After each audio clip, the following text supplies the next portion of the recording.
Selamat datang kembali, masih terkait dengan form elemen pada HTML, dan untuk video ini kita akan bahas mengenai input dengan type URL.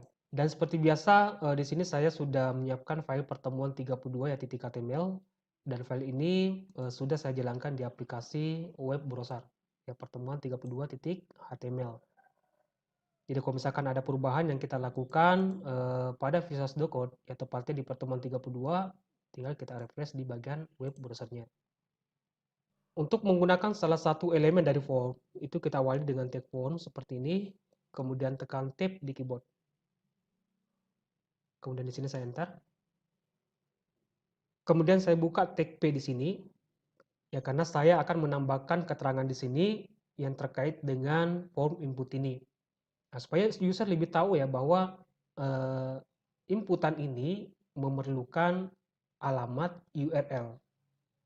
Misalnya di sini informasi yang akan saya tampilkan nama situs atau nama URL, kemudian tag input, ya, lalu tab di keyboard. Kemudian nilai dari atribut tab ini, ya di sini teks kita ganti URL. Nah, sampai di sini jangan lupa di save, kita lihat hasilnya di browser. Kita refresh. Nah, sekarang di sini kita sudah punya text box yang bisa kita gunakan untuk menginput data. Jadi text box-nya itu hampir sama ketika kita menggunakan input dengan type text. Nah, namun bedanya ketika kita menggunakan input dengan type URL, maka text box ini itu sudah divalidasi.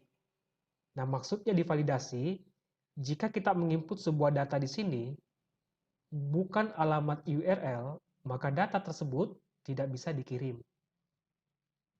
Nah, supaya text box ini bisa kita uji, kita bisa tambahkan sebuah tombol di sini.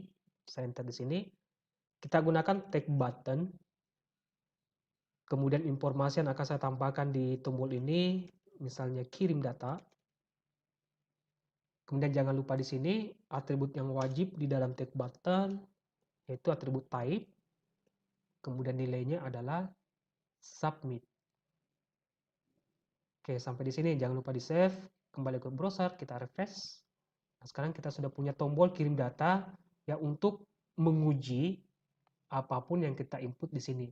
Nah, kita akan coba teks biasa misalnya kelas komputer online. Nah, begitu saya klik tombol kirim data, nah ini muncul peringatan validasi. Nah, ini kenapa muncul? Karena data yang kita input di sini itu bukan format penulisan URL. Ya, jadi ketika kita menggunakan input dengan type URL, maka format penulisan yang diminta itu adalah format penulisan lengkap dari URL. Jika teks biasa seperti ini, maka data tersebut tidak bisa dikirim. Please enter URL. Nah, untuk penulisan URL yang lengkap, itu kita awali dengan protokolnya, misalnya HTTP, lalu titik 2, kemudian slash 2 kali, kemudian UI 3 kali. Ya, HTTP, UI, kemudian di sini, ya, domainnya, ya, titik, anggaplah misalnya .com ya. Ya, jadi anggaplah sekarang saya punya domain seperti ini ya, atau alamat URL seperti ini.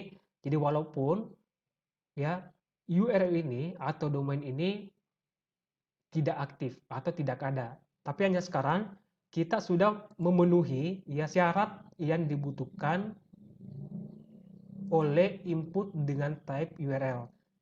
Nah, sekarang kalau saya klik tombol kirim data, nah itu validasinya hilang. Artinya nilai yang kita input itu sudah memenuhi syarat dari input dengan type URL, di mana yang dibutuhkan adalah format penulisan URL. Jika teks biasa, kelas komputer online, ya tanpa ada protokolnya ya, kirim data, nah ini akan divalidasi.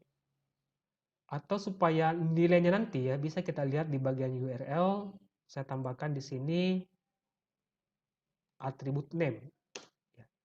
Sebelum tutup kurung siku, atribut name, kemudian di sini nilainya misalnya URL. Oke, jangan lupa di save. Kita kembali ke browser, saya refresh dulu. Nah, kalau misalkan saya hanya menginput data seperti ini, tanpa format penulisan URL, ya kelas komputer online, kemudian saya klik kirim data.